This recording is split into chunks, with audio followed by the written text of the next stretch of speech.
Hi there. This is Sarah Zylstra, Senior Writer for the Gospel Coalition. My job is to find and report on places where God's Spirit is at work in the world.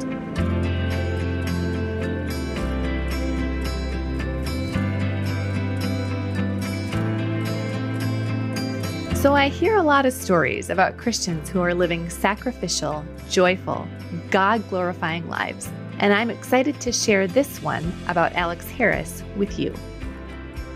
It's fair to say we're coming out of a hard year. Everything we've done for the past 12 months has taken more effort and resulted in less productivity. It's harder for teachers and pastors to communicate online, and it's less effective for people to listen and learn that way.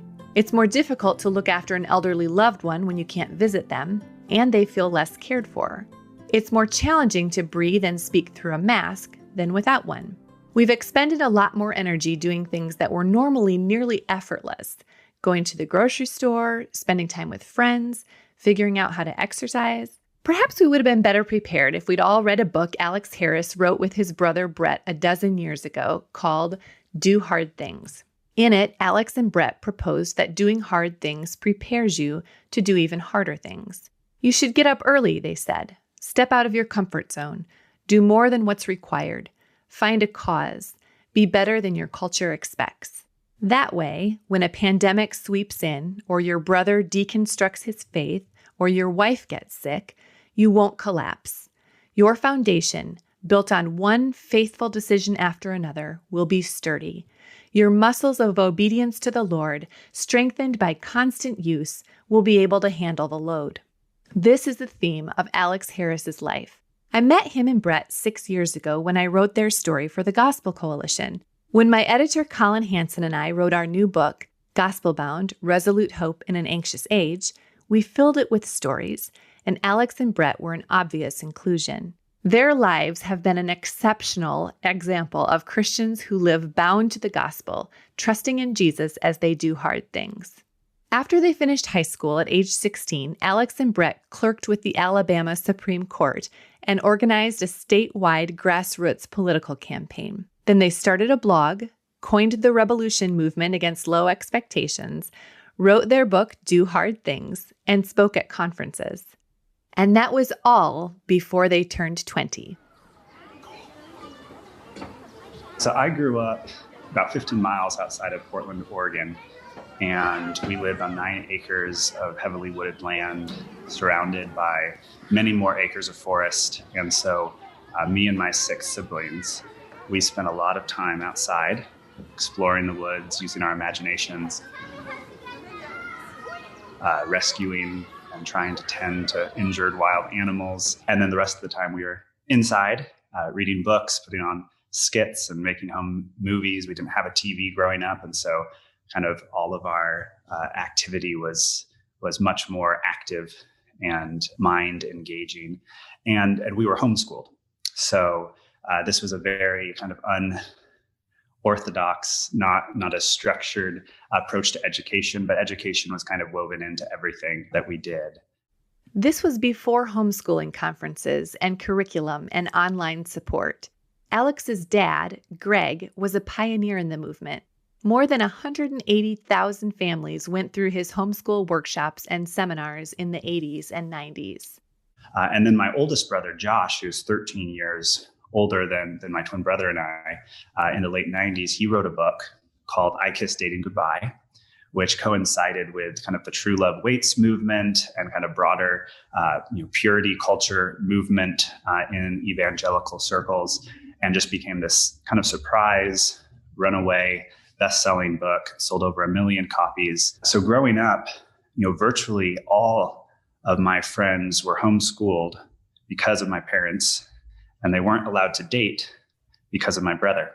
And so, the kind of the influence of my family on so many people, even if it, was largely just within evangelical or even, smaller homeschool circles, was just very obvious throughout my childhood.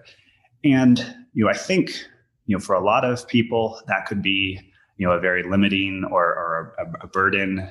You could feel like you're kind of under the shadow of these well-known family members. And for whatever reason, I think it was the kindness of God.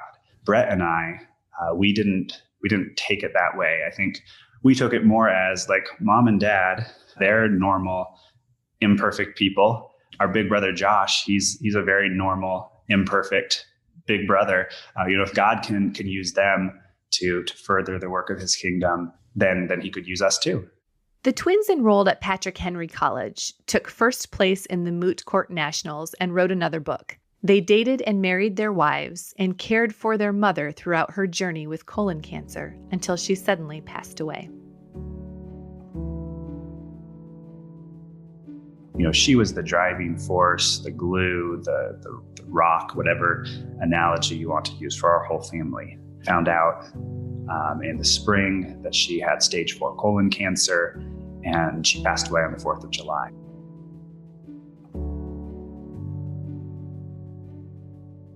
So it was very quick, very sudden. We assumed known something was going on for perhaps years, and had not told anyone, not told my dad or any of us that something was happening. And so it was just out of the blue, huge loss, and took a lot of wind out of all of our sails as a family. And that's a hard thing that we didn't choose, obviously, but a hard thing that we experienced. After college, Alex headed off to Harvard Law School. He and Brett had been the first in their family to graduate from college. Alex was now the first to attempt graduate school.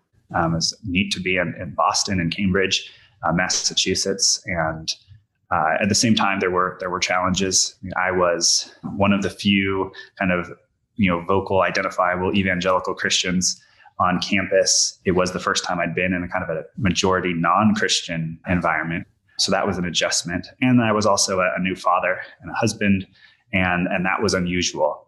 There were others, but we were a very small minority of the students at Harvard. And so figuring out how to balance the incredible demands academically of a school like Harvard with being faithful as a husband and a father required some kind of intentional decisions, kind of intentional boundary setting, where I basically treated law school as if it were not a 9 to 5, because that was not quite enough time, but as early as possible, even into the wee morning hours until dinner time was kind of when I would do my work, and then try to be home for dinner, do bedtime with my daughter, have time with my wife every evening, and to not let school just kind of spill over into every nook and cranny, which is what it would do if you let it. And that required some level of discipline.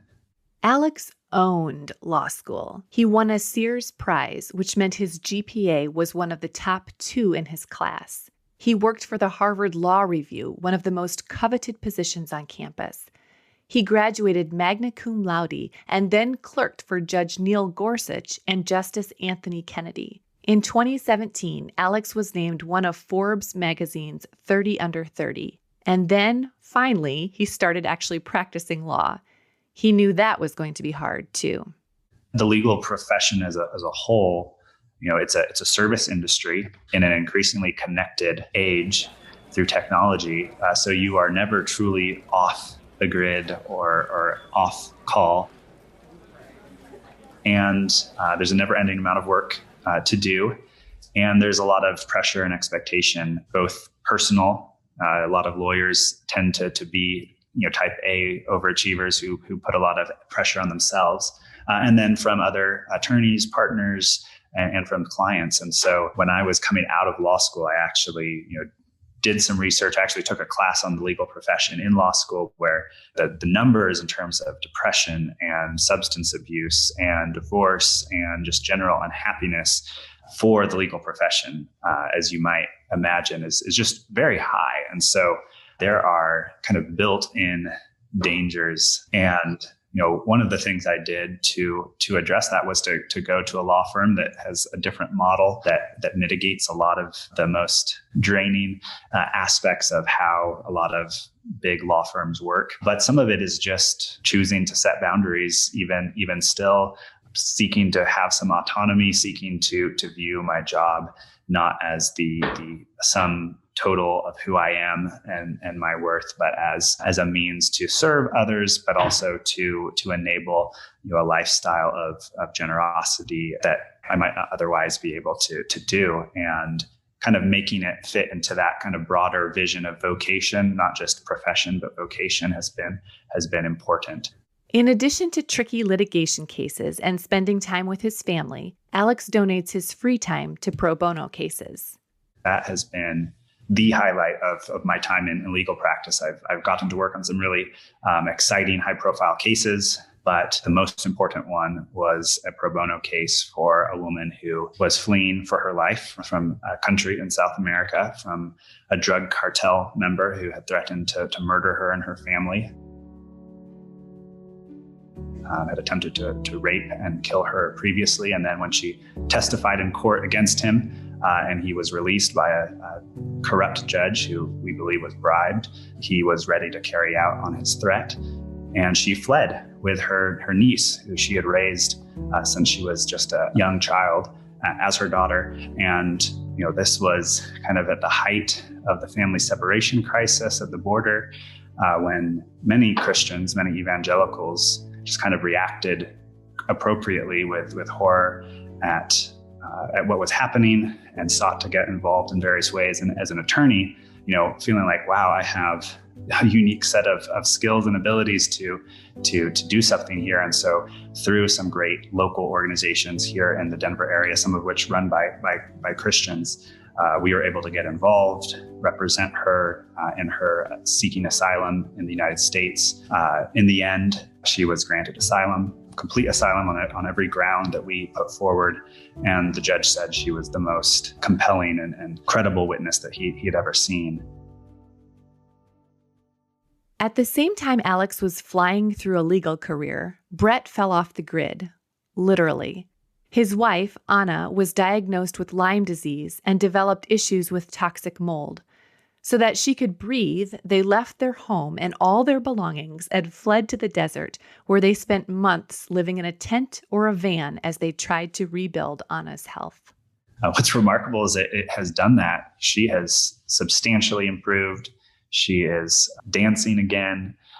They have been able to settle in southwestern United States, and actually in a house and have some sense of stability and permanence, which had not been true for the last several years.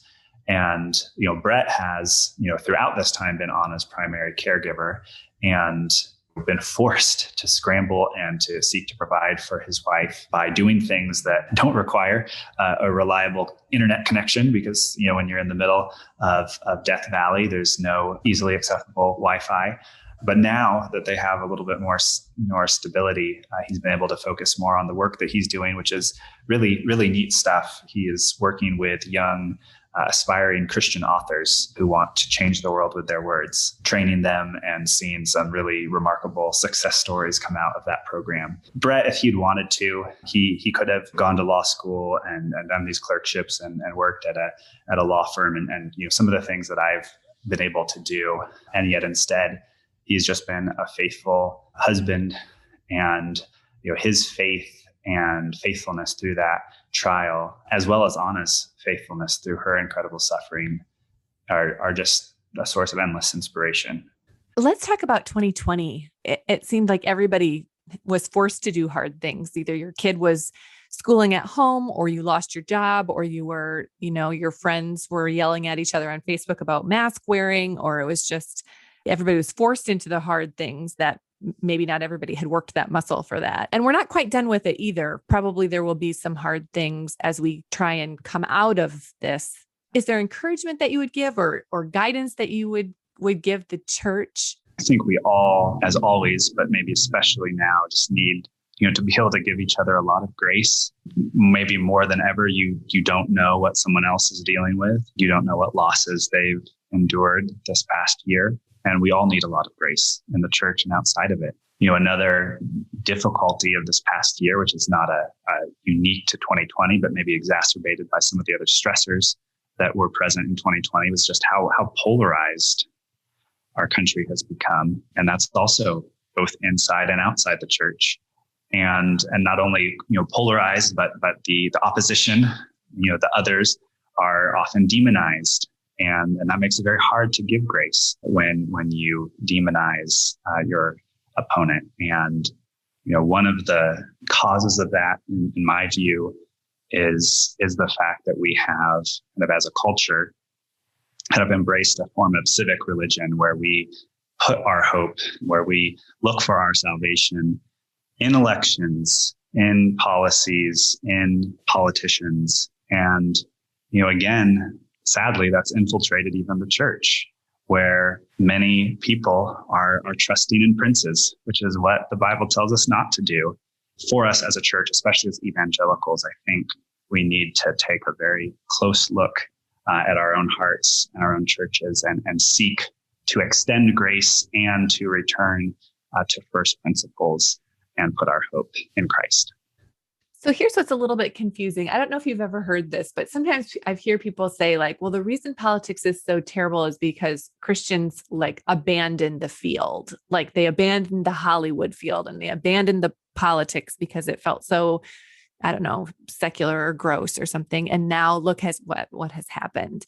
But I don't even know if that's true, because haven't there always been Christians in politics? Like, is the answer then to come roaring back at politics and like take it at the edge of a sword, or like what? Why do we say that?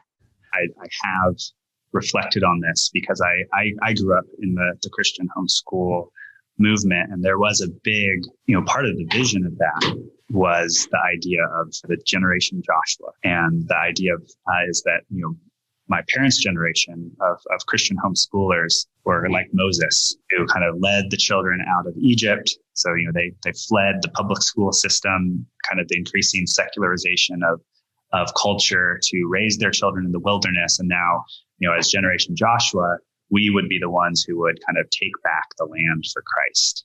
And we would do it by infiltrating politics and law and Hollywood, or creating an alternative that would defeat Hollywood at its own games. And that was, there was real serious talk of this. And the problem, there are many problems with that. A lot of it goes to things we've talked about, the putting our hope in princes and in power. And some of it is viewing, the United States of America itself as this kind of God's chosen people, when God's chosen people are all believers worldwide under the new covenant, under the New Testament.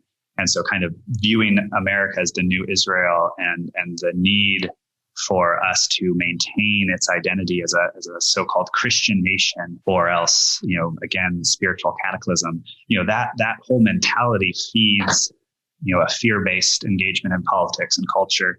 And it feeds this felt need to be dominating or conquering or infiltrating all of these fields. And it's not that there is not a way to be salt and light as Christians. I have a vision as an attorney to be salt and light within the legal world. But my hope is not ultimately to pass every law and to create a Christian nation in whatever that means.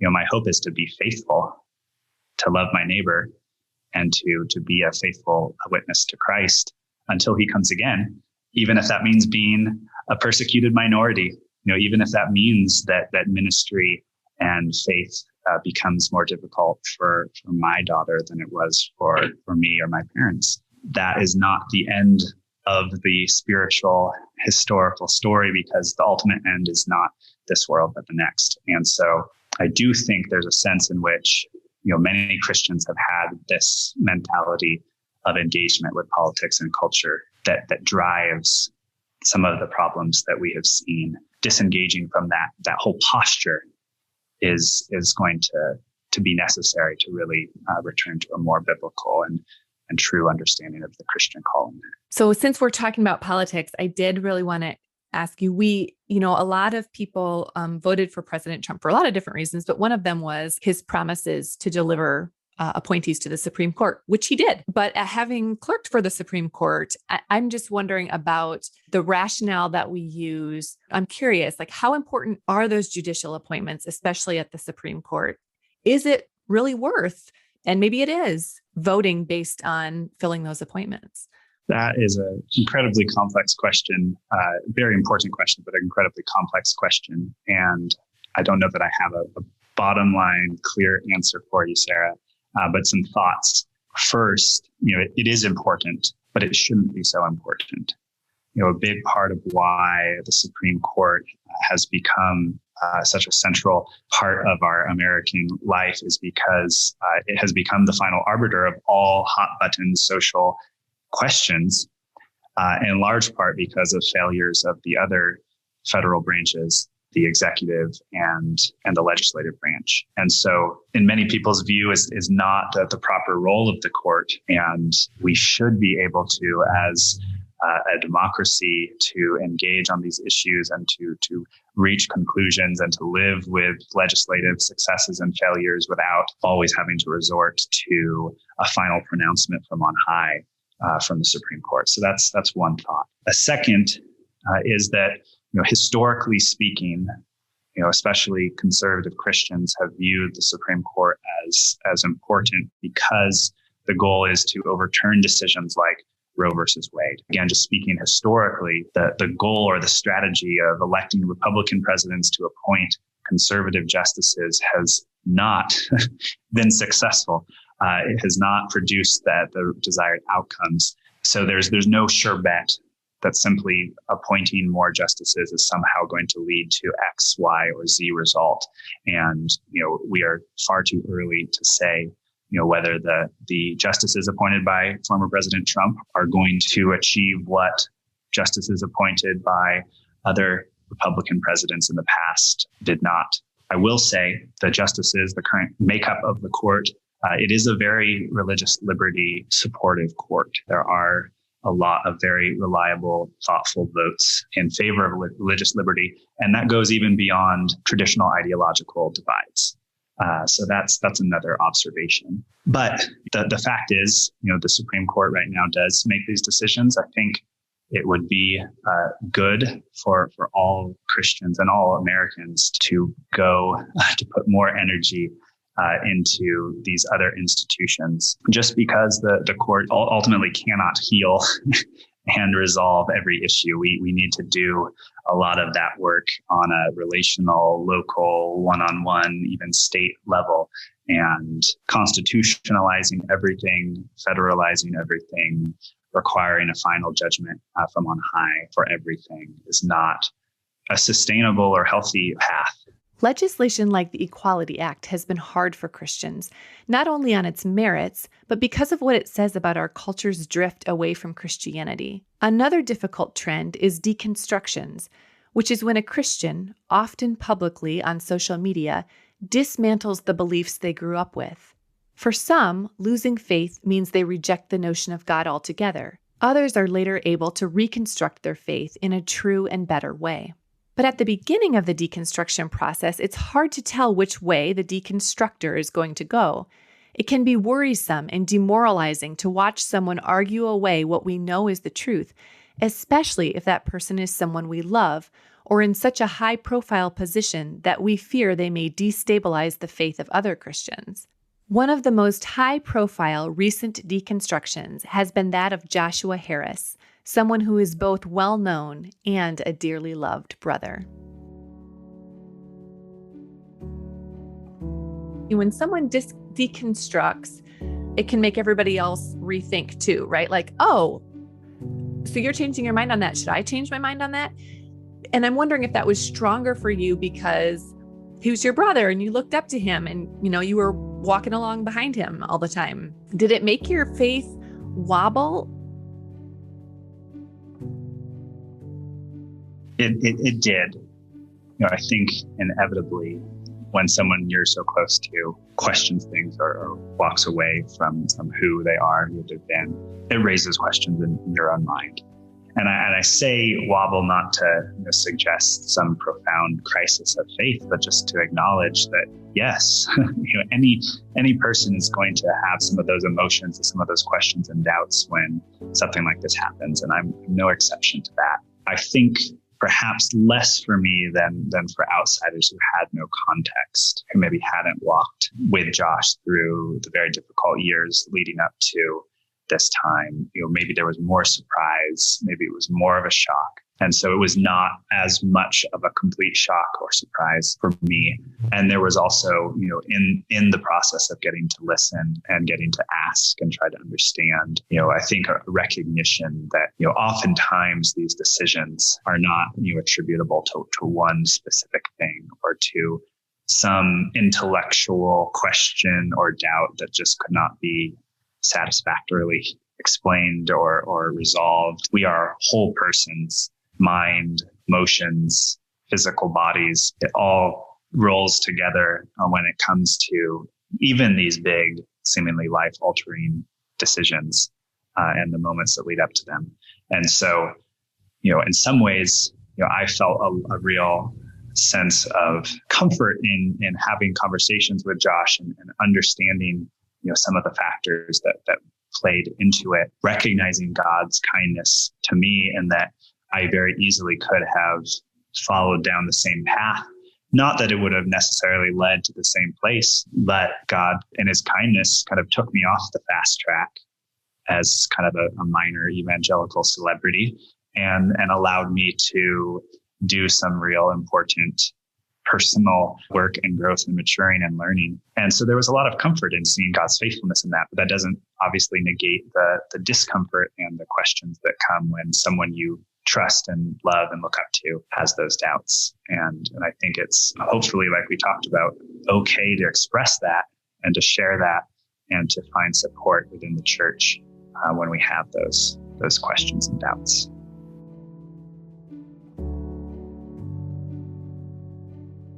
Josh's story isn't over, Alex said. He is incredibly loved by many, including his family. And he still has a pastor's heart. Much of what he has kind of reacted to are kind of criticisms of at times, legalistic or fear-based religion that kind of brings on various cultural baggage to the gospel of Christ that is not really a clear command of Scripture. And that critique from someone who actually still has a heart for the evangelical church that he has left is hopefully a message that we can, those of us still in the fold, can really listen to. But that doesn't change the fact that it hurts or that it's embarrassing and that there's the time to grieve over it, and all of those are emotions that I personally experienced as his brother, as someone who loves him and looks up to him. But I think the important thing for us, as a family, was just to say, first, there's a knee-jerk reaction, maybe born out of pain, for many Christians to say he was a wolf among sheep. He went out from us because he was never of us. And the story's not over. We don't know that at this time. And so to avoid kind of throwing Josh into a particular theological bucket, that was one important thing for me.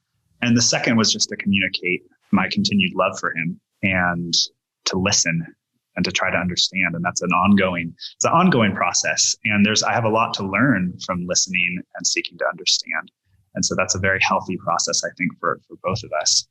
And I think, more generally as a church, you're right. This is a trend. It's not the first. It won't be the last. And, part of what makes it so difficult and painful is, one, that so many people have been influenced or looked up to or had their own spiritual journey marked by Josh's teaching. And that's true for me. So I'm kind of fallen to both the personal family and the kind of broader Christian community that's been influenced by his teaching. To process that is really difficult. And I think some of that's just inevitable, but some of it is a symptom of kind of a celebrity culture within evangelicalism and in the church more broadly, where, we do lift up skilled teachers and we do treat them like celebrities. I've, to a smaller degree, experienced that myself. I thankfully, found that off ramp and got to just be another student at a small school and be a student and not the teacher for a while. But Josh never had that. He went straight from writing this best-selling book at 21 to becoming the heir apparent of a mega church outside of DC, to becoming the senior pastor at the age of 30 before he'd gone to college or gone to seminary.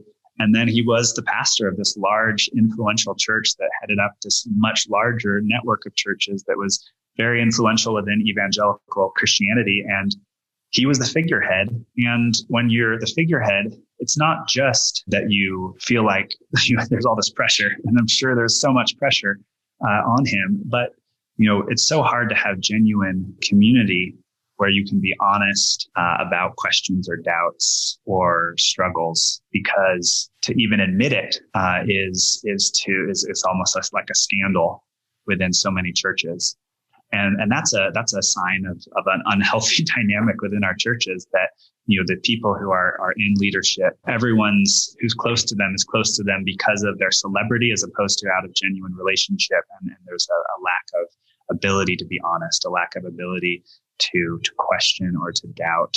I just can't imagine that helped Josh when it comes to where he is today. And that's only one part of the story. I don't mean to suggest that's the whole explanation. There's a lot more that went into it, and I'm sure a lot that I don't even know. But just a reminder that our pastors, our leaders, our teachers, our authors, they're all just broken, sinful people just like us, and they need to be treated that way, both in not being elevated to a position where their failures devastate us, but also not elevated in that way so that they are isolated and unsupported and feel alone in that. That's something that I think as a church we need to really think about and seek to cultivate a different culture. Creating a more gospel-centered culture in our churches is hard. So is working in politics, or thinking through asylum law, or living in a tent in the desert. And so is homeschooling your children through a pandemic, educating yourself on racial injustice, or bringing dinner to a neighbor in need. So what gives us encouragement to do hard things? We ultimately do hard things, and we have the power to do hard things, and we have the hope that enables us to do hard things or to suffer through some very difficult things, because Jesus Christ has done the ultimate hard thing, that he died on the cross, defeating sin and death forever for our sakes. And because of that, we have this incredible hope. We have this incredible security.